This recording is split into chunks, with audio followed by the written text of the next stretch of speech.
Hello दोस्तों, नमस्कार। मेरा नाम हमान सिंह। आप देख रहे हैं दिशा एकेडमी अतरौलिया। जैसा कि आपको पता है कि यूपी टेट पर्यावरण की मैं सीरीज चला रहा हूं, उसी अनुक्रम में मैं आप लोगों को पहले वीडियो में 2013 का पेपर सॉल्व करवाया था। आज मैं आप लोगों के समक्ष लेकर आया हूं यूपी टेट 2018 पर्यावरण का सॉल्व पेपर। मतलब सॉल्व पेपर नहीं है, पेपर को मैं यहाँ सॉल्व कराऊंगा। अभी पेपर है, जब सॉल्व कर लूँगा तब वो सॉल्व पेपर हो जाएगा। तो विलंब न करते हुए दोस्तों बढ़ते हैं पहले क्वेश्चन पर। इनमें से कौन वर्तमान राष्ट्रीय आयोग की अध्यक्षा है? निम्नलिखित विकल्पों में से कौन वर्तमान राष्ट्रीय आयोग की अध्यक्षा है? तो विकल्प सही होगा दूसरा, रेखा शर्मा। अब ये राष्ट्रीय महिला आयोग दोस्तों क्या है? देखिए, आयोग दो प्रकार का होता है। एक कॉन्स्टिट्यूशनल आयोग होता है, एक स्टैट्यूटरी आयोग होता है। कॉन्स्टिट्यूशनल आयोग उस आयोग को कहते हैं जिसका नाम कॉन्स्टिट्यूशन में मेंशन है। स्टैट्यूटरी आयोग उस आयोग को कहते हैं जो जनरल लॉ के द्वारा, पार्लियामेंट के द्वारा क्रिएट किया जाता है। आई थिंक आपको डिफरेंस समझ में आ गया होगा। एग्जाम का बहुत फेमस क्वेश्चन है। निम्नलिखित में से कौन सा स्टैट्यूटरी बॉडी है, कौन सी कॉन्स्टिट्यूशनल बॉडी है? विलंब न करते हुए बढ़ते हैं अगले क्वेश्चन पर। लोकसभा और राज्यसभा की संयुक्त बैठक किसके द्वारा आहूत की जाती है? तो लोकसभा और राज्यसभा की संयुक्त बैठक राष्ट्रपति के द्वारा आहूत की जाती है। यानी राष्ट्रपति की यह कॉन्स्टिट्यूशनल जिम्मेदारी है कि वह संयुक्त बैठक कराए। आपको एक इन्फॉर्मेशन और देते चलें कि ज्वाइंट सिटिंग का प्रोविजन संविधान के किस अनुच्छेद में दिया गया है दोस्तों?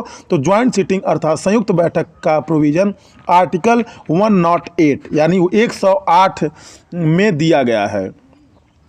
108 में ज्वाइंट सिटिंग का प्रोविजन दिया गया है, आर्टिकल 108 में।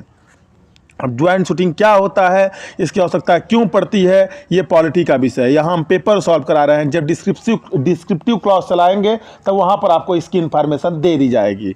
बढ़ते हैं अगले क्वेश्चन पर। संविधान के किस भाग में पंचायती राज व्यवस्था संबंधी प्रावधान किए गए हैं? पंचायती राज व्यवस्था संबंधी प्रावधान दोस्तों किए गए हैं भाग 9 में। मैं आपको बताऊं, 2 अक्टूबर 1959 को, आई रिपीट 2 अक्टूबर 1959 को राजस्थान के नागौर जिले से पंचायती राज व्यवस्था का उद्घाटन पंडित जवाहरलाल नेहरू ने किया था। लेकिन जैसा कि मैंने अभी इसी वीडियो में बतलाया, संस्थाएं भी दो प्रकार की होती हैं, एक कॉन्स्टिट्यूशनल, एक स्टैट्यूटरी। कॉन्स्टिट्यूशनल, स्टैट्यूटरी ऐसे तो एनजीओ भी संस्था होती है। तो पंचायती राज व्यवस्था को संवैधानिक दर्जा कब दिया गया? 1992 में, by 73rd constitutional amendment act 1992 में संविधान में 9वां भाग जोड़ दिया गया। संविधान में कौन सा भाग जोड़ दिया गया? 9वां भाग। और संविधान के 9th पार्ट में क्या दिया गया है? 9th पार्ट में दिया गया है पंचायती राज व्यवस्था। पंचायती राज व्यवस्था के बारे में दिया गया है।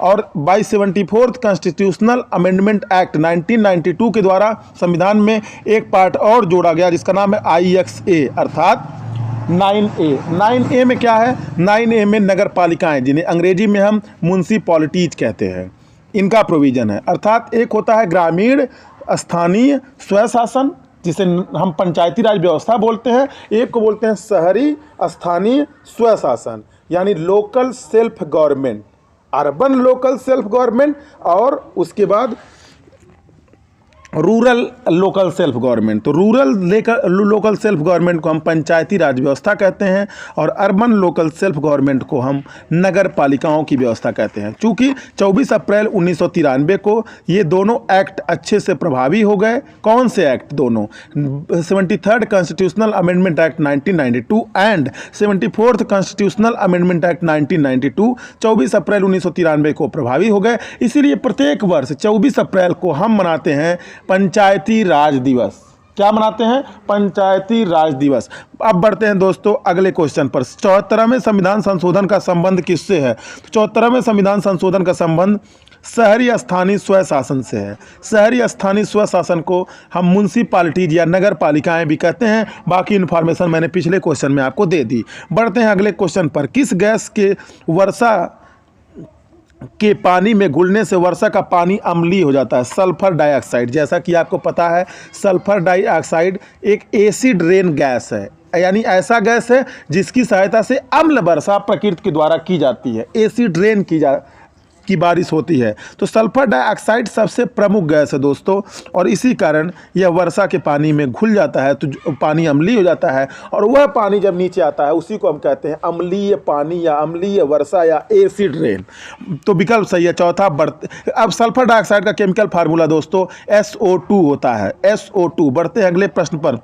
भारतीय संविधान में विधि का शासन विचार कहाँ से लिया गया है? तो भारतीय संविधान में रूल ऑफ लॉ, विधि के शासन को अंग्रेजी में कहते हैं रूल ऑफ लॉ, इंग्लैंड से लिया गया है दोस्तों। अमेरिका से क्या लिया गया है? तो अमेरिका से लिया गया है फंडामेंटल राइट। इंपॉर्टेंट है इसलिए मैंने यहीं पर डिस्क्राइब कर दिया। बढ़ते हैं अगले प्रश्न पर। लोकसभा के चुनाव हेतु अधिसूचना कौन जारी करता है? तो लोकसभा के चुनाव हुए हेतु अधिसूचना भारत का निर्वाचन आयोग जारी करता है। यूपी टेट 2018 का यह विवादित क्वेश्चन था। क्यों? क्योंकि पीएनपी ने जब नोटिफिकेशन जारी किया तो नोटिफिकेशन में पीएनपी ने कहा था, क्या कहा था? उन्होंने कहा था कि जितने भी आंसर जांचे जाएंगे वह अकॉर्डिंग टू SCRT माध्यमिक शिक्षा परिषद उत्तर प्रदेश की बुकों के आधार बना करके उत्तर जांचे जाएंगे। और मैं आपको बतलाऊं कक्षा 8 माध्यमिक शिक्षा परिषद की पुस्तक है, पुस्तक का नाम है हमारा इतिहास और नागरिक जीवन। 2 विषय है उसमें, पुस्तक एक है हमारा इतिहास और नागरिक जीवन। नागरिक जीवन का पहला चैप्टर है हमारा लोकतंत्र, और पहले चैप्टर की 8वीं लाइन है, हमारे लोकतंत्र की 8वीं लाइन में लिखा गया है कि लोकसभा के चुनाव हेतु अधिसूचना कौन जारी करता है? तो राष्ट्रपति जारी करता है। लेकिन पीएनपी ने भारत का निर्वाचन आयोग माना मामला पहुंचा हाईकोर्ट में। अभी तक हाईकोर्ट में केस पेंडिंग है, फैसला आएगा तो एक वीडियो उस पर भी लेकर हम आ जाएंगे। बढ़ते हैं अगले प्रश्न पर। लोकसभा की कार्रवाई के प्रथम घंटे को कहा जाता है? तो दोस्तों लोकसभा की कार्रवाई को प्रथम घंटे को प्रश्नकाल कहा जाता है, और 12 बजे के बाद के समय को शून्यकाल कहा जाता है। शून्यकाल भारत का इन्वेंशन है। होता क्या है दोस्तों, सांसद लोगों और व्यवस्थाओं से जुड़े सवाल कर सकते हैं। दोनों सदनों में ये सवाल पूछे जाते हैं, और इन सवालों को पूछने के लिए 1 घंटा सदन में निर्धारित होता है। तो लोकसभा की कार्रवाई के प्रथम घंटे को कहा जाता है प्रश्नकाल। लेकिन शून्यकाल कहीं भी लोकसभा या राज्यसभा की कार्यकारिणी में मेंशन नहीं है, इसका मतलब यह ऑफिशियल नहीं है। लेकिन इतना जान लीजिए 0 आवर या शून्यकाल भारतीय संसद से ही निकला एक आइडिया है, यानी शून्यकाल की शुरुआत भारत से ही की गई थी। और लोकसभा में 12 बजे से शून्यकाल का समय निर्धारित है। आपको कमेंट में बताना है राज्यसभा में यह कब से निर्धारित है या नहीं है, अगर आपको पता है तो। बढ़ते हैं अगले प्रश्न पर।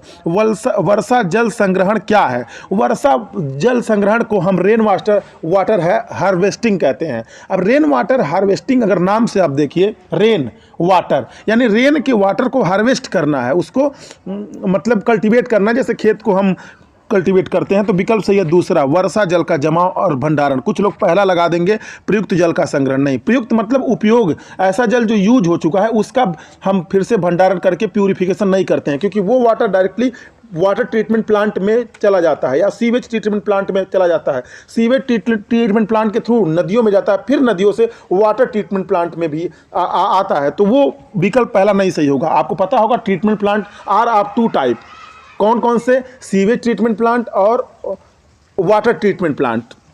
बढ़ते हैं अगले प्रश्न पर। भारतीय गैंडा कहाँ संरक्षित है? तो दोस्तों भारतीय गैंडा निम्नलिखित विकल्पों में काजीरंगा नेशनल पार्क में संरक्षित है। काजीरंगा नेशनल पार्क कहाँ है? असम में। यह भी एग्जाम का क्वेश्चन है। अब पहला विकल्प जिम कॉर्बेट नेशनल पार्क है, यह कहाँ पर है? उत्तराखंड में है, यह भी एग्जाम का क्वेश्चन है। बांदीपुर नेशनल पार्क कहाँ पर स्थित है? कर्नाटक में स्थित है। गिर नेशनल पार्क कहाँ पर स्थित है? तो इसका उत्तर है गुजरात में स्थित है। अब जिम कॉर्बेट नेशनल पार्क के बारे में एक विशेष बात मैं आपको बताता हूँ। Jim Corbett national park Bharat का पहला नेशनल पार्क है। इसकी स्थापना 1936 में हुई थी। जब इसकी स्थापना 1936 में हुई थी उस समय इसका नाम था हैली नेशनल पार्क। बाद में इसका नाम जिम कॉर्बेट नेशनल पार्क रख दिया गया। एक अंग्रेज शिकारी थे जिनका नाम था कॉर्बेट, जिम कॉर्बेट, उन्हीं के नाम पर इसका नाम जिम कॉर्बेट रख दिया गया। एक बात और बताता हूं, 1 अप्रैल 1973 को प्रोजेक्ट टाइगर इंडिया में जिम कॉर्बेट नेशनल पार्क से ही शुरू किया गया। 1 अप्रैल 1973, आई रिपीट 1 अप्रैल 1973 को। और 1973 के पहले भारत का राष्ट्रीय पशु सिंह था। 1973 में जब प्रोजेक्ट टाइगर शुरू किया गया उसी समय गवर्नमेंट ऑफ इंडिया ने यह घोषित किया कि अब से यानी 1973 से अब भारत का राष्ट्रीय पशु क्या रहेगा? अब भारत का राष्ट्रीय पशु बंगाल टाइगर रहेगा। क्लियर? बढ़ते हैं अगले प्रश्न पर। अगला प्रश्न क्या है? निम्नलिखित में से कौन सा क्रम पारिस्थितिकी तंत्र में ऊर्जा प्रवाह के संबंध में सही है? विकल्प सही होगा दोस्तों तीसरा। इस पर मैं एक अलग से वीडियो लाऊंगा जिसका नाम होगा पारिस्थितिकी तंत्र। पारिस्थितिकी और पारिस्थितिकी तंत्र।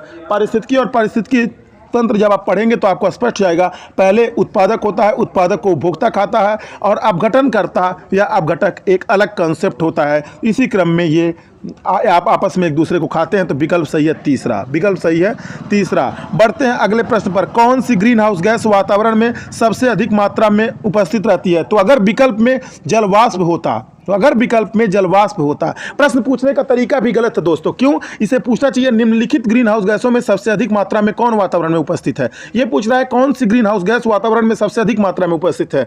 तो सबसे अधिक मात्रा में दोस्तों कार्बन डाइऑक्साइड इन विकल्पों में उपस्थित है, लेकिन जलवाष्प जो होता है, जलवाष्प लगभग 36 से 72% तक पाया जाता है। अगर विकल्प में जलवाष्प होता तो वह बेस्ट ऑप्शन होता है। मैं बताऊं ग्रीन हाउस गैसें 6 होती हैं: जलवाष्प, कार्बन डाइऑक्साइड, मीथेन, जलवाष्प, carbon dioxide, methane, ozone, nitrous oxide और सीएफसी। ये 6 गैसें होती हैं जिनमें सबसे ज़्यादा मात्रा पाई जाती है जलवाष्प की, उसके बाद कार्बन डाइऑक्साइड की, उसके बाद मीथेन की। यही तीनों एग्जाम में आपसे पूछ सकता है। 6 प्रमुख गैसें हैं। यहाँ पर विकल्प के आधार पर कार्बन डाइऑक्साइड सही होगा, लेकिन इस क्वेश्चन के जरिए अपना कंसेप्ट मत बनाइएगा, क्योंकि कंसेप्ट ये है सबसे ज़्यादा जलवाष्प पाया जाता है। अगर विकल्प में जलवाष्प होता वही उत्तर सही होता। चूंकि विकल्प में जलवाष्प नहीं है और एग्जाम को हैंडल करने का एक अलग तरीका होता है, ऑप्शन से हम डील करते हैं, तो यहाँ विकल्प सही होगा तीसरा, कार्बन डाइऑक्साइड। केमिकल फार्मूला होता है इसका CO2। बढ़ते हैं अगले प्रश्न पर। क्वेश्चन नंबर 132 तक आपने देख लिया। अब 132 के बाद दोस्तों आते हैं 133 पे। 133 कहाँ पर है? एक मिनट।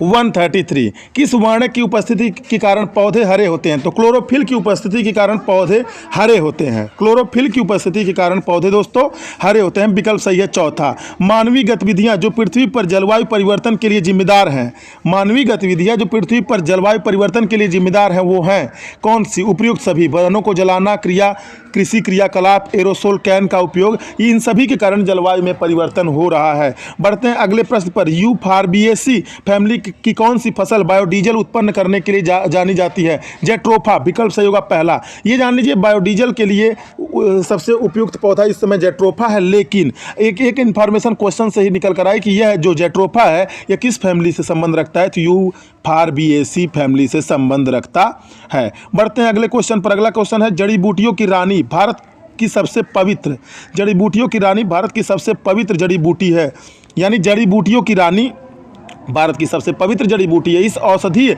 पौधे का हिंदू धर्म में बहुत महत्व है। इसका वनस्पतिक नाम या साइंटिफिक नेम ओसिमम सैक्टस है। इसका सामान्य नाम क्या है? तुलसी, यानी तुलसी का दूसरा नाम है जड़ी बूटियों की रानी से कहते हैं। साइंटिफिक नेम इसका ओसिमम सैक्टम है, ओसिमम सैक्टम है। बढ़ते हैं अगले क्वेश्चन पर। Question number 137।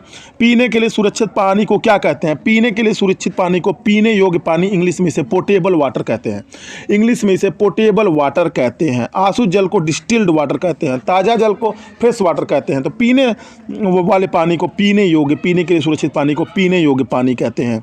बढ़ते हैं अगले प्रश्न पर। वर्ष 1984 में भोपाल गैस त्रासदी निम्न में से किस गैस के रिसाव के कारण हुई थी? मिथाइल आइसोसाइनेट के रिसाव के कारण भोपाल गैस त्रासदी हुई थी। कहाँ पे हुई थी? यूनियन कार्बाइड फैक्ट्री में, जो भोपाल में स्थित है। भोपाल कहाँ पर है? मध्य प्रदेश में स्थित है। 3 दिसंबर 1984 को, 3 दिसंबर 1984 को यह घटना हुई थी। 15,000 लोगों की जानें दोस्तों चली गई थी। कि क्वेश्चन नंबर 138 तक हो गया। आप देखते हैं 139 कहाँ है। थोड़ा सा पीडीएफ इधर उधर हो गया दोस्तों, इसके लिए आप क्षमा कीजिएगा, थोड़ा मैनेज कर लीजिएगा।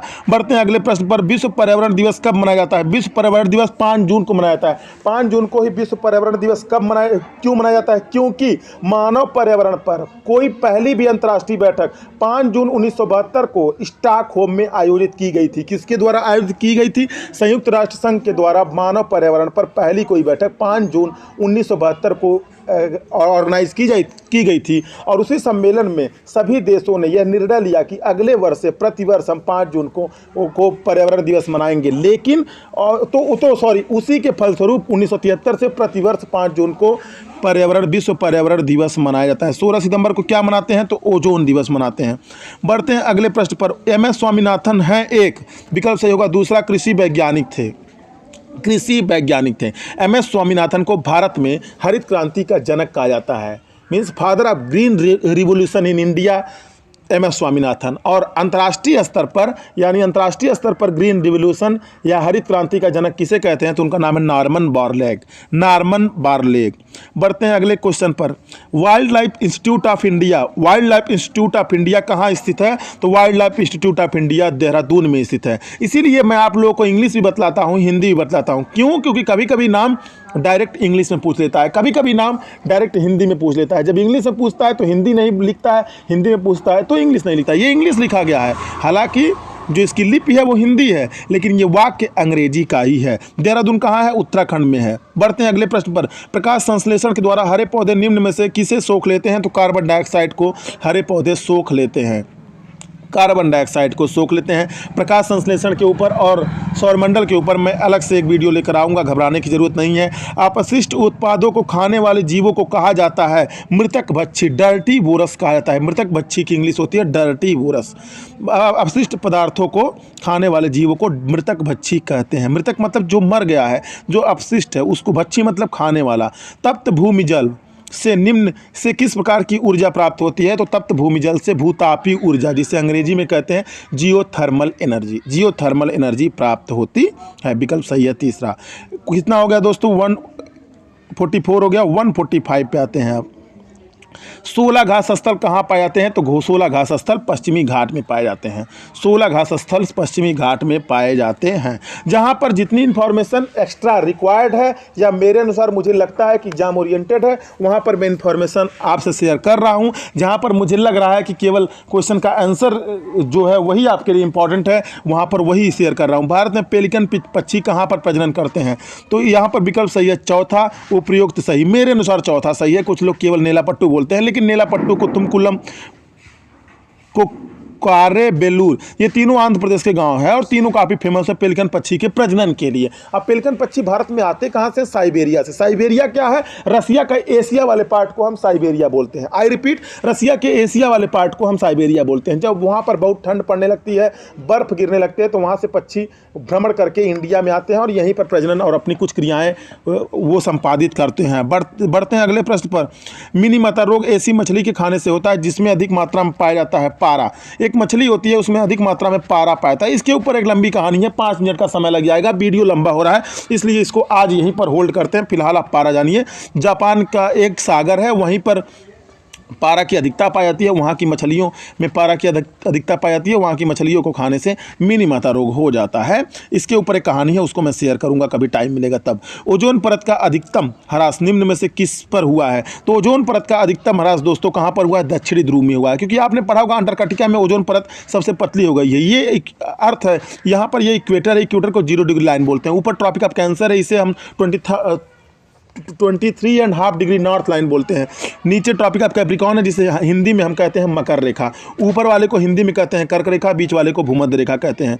तो भूमध्य रेखा के नीचे अंटार्कटिका है। अंटार्कटिका अगर आपने पढ़ा है तो रिलेट कर लेंगे दक्षिणी ध्रुव पर। विकल्प सही होगा दूसरा, दक्षिणी ध्रुव पर सबसे ज़्यादा ओजोन परत में ह्रास हो रहा है। ओजोन परत की सांद्रता को मापने का एक यूनिट होता है जिसे बोलते हैं डॉप्सन, जिसे हम क्या बोलते हैं दोस्तों? डॉप्सन। ओजोन परत वायुमंडल के किस लेयर में पाई जाती है? समताप मंडल में। कुल कितनी मंडलें पाई जाती हैं? 5। सबसे नीचे क्षोभ मंडल, उसके ऊपर समताप मंडल, उसके ऊपर मध्य मंडल, उसके ऊपर आयन मंडल और उसके ऊपर बहिर्मंडल, उसके ऊपर बहिर्मंडल। तो समताप मंडल में ओजोन परत पाया जाता है। ओजोन परत हमें किससे बचाती है? अल्ट्रा वायलेट रेस, जिसे हिंदी में हम पराबैंगनी किरण कहते हैं। और तरंगदैर्घ्य के आधार पर दोस्तों पराबैंगनी किरणों को 3 भागों में बांटा गया है, ultraviolet A, ultraviolet B, ultraviolet C, जिसमें से अल्ट्रावायलेट सी सबसे खतरनाक होती है, लेकिन पृथ्वी तक नहीं पहुंचती है। यह भी एग्जाम में आ चुका है कि इस तीनों अल्ट्रावायलेट रे में सबसे खतरनाक अल्ट्रावायलेट रे कौन सी है, तो अल्ट्रावायलेट सी। बढ़ते हैं अगले प्रश्न पर। निम्न में से कौन भारत का प्रथम मुख्य न्यायाधीश था, तो भारत का प्रथम मुख्य न्यायाधीश थे हीरालाल जे कानिया। भारत के प्रथम मुख्य न्यायाधीश मतलब chief justice of India, supreme court के प्रथम न्यायाधीश कौन थे? हीरालाल जे कानिया। विकल्प सही है तीसरा। अब आज का आखिरी क्वेश्चन है, रेड डाटा बुक किससे संबंधित है दोस्तों? जब रेड डाटा बुक आएगा मैं 4 चीज़ों को आपको बतलाऊंगा। फिर से रिपीट कर रहा हूँ, 4 इन्फॉर्मेशन आपको दूंगा। रेड डाटा बुक कौन जारी करता है? एक संस्था IUCN का फुल फॉर्म क्या है? International union for conservation of nature.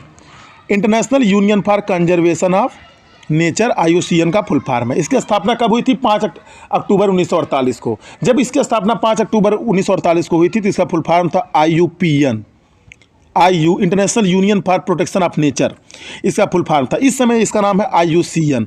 Red data book कौन जारी करता है? IUCN जारी करता है। रेड डाटा बुक में कौन सी इन्फॉर्मेशन होती है दोस्तों? तो रेड डाटा बुक में विलुप्त या संकटग्रस्त या जो एक्सटिंक्ट, जो विलुप्त हो चुके हैं, ऐसी 5 कैटेगरी में हम जानवरों को रेड डाटा बुक में लिस्टेड किया जाता है। रेड डाटा बुक IUCN कब से जारी करता है? 1963 से। 1963 से रेड डाटा बुक IUCN जारी करता है।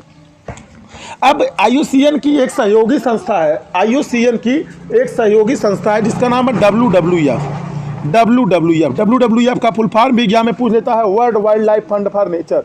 World wild life fund for nature इसका फुल फॉर्म होता है। इसकी स्थापना 1961 में हुई थी। इसका प्रतीक जानवर जायंट पांडा या विशालकाय पांडा होता है। WWF का फुल फॉर्म भी एग्जाम में पूछ चुका है। इस संस्था की स्थापना 1961 में हुई थी। किस रूप में हुई थी? IUCN की सहायक संस्था के रूप में WWF की स्थापना हुई थी। तो विकल्प सही है तीसरा, विलुप्ति के करीब पहुँच चुके जीव से संबंधित है, क्योंकि रेड डाटा बुक में 5 कैटेगरी में जानवरों को रखा गया है। दोस्तों ये था हमारा यूपी टेट 2018 पर्यावरण का कंप्लीट सोल्यूशन। अगर आपको वीडियो पसंद आया होगा वीडियो को लाइक कीजिएगा, अगर वीडियो नहीं पसंद आया होगा वीडियो को डिसलाइक कीजिएगा। आवश्यकता महसूस होगी चैनल को सब्सक्राइब कीजिएगा, बेल आइकन भी दबा दीजिएगा ताकि लेटेस्ट नोटिफिकेशन आप तक पहुंचता रहे। Thanks for watching.